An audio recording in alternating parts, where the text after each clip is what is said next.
The Fox and the Grapes. One hot summer afternoon, a hungry fox was wandering through the forest in search of food.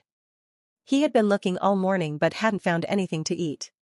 His stomach growled, and his throat was dry from the heat.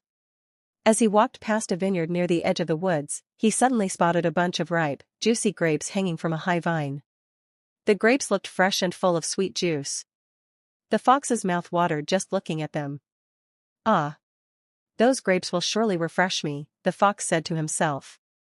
He jumped up to grab them, but the bunch was too high. He tried again, jumping even higher, but still couldn't reach.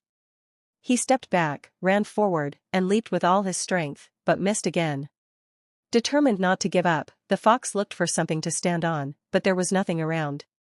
He tried climbing the vine, but it was too thin and slippery. Again and again, he jumped, stretched, and panted, but the grapes remained far out of reach. After many failed attempts, the fox was exhausted. He lay on the ground, breathing heavily, looking up at the grapes. Finally, he stood up, brushed himself off, and walked away. But before leaving, he looked back at the grapes and said, "Humph. I'm sure those grapes are sour anyway. They probably wouldn't have tasted good at all." Though he pretended not to care, the truth was that the fox was deeply disappointed. But rather than accept his failure, he chose to blame the grapes for being unreachable. He walked off into the forest, still hungry and still thirsty, but now also trying to convince himself that he hadn't missed out on anything valuable.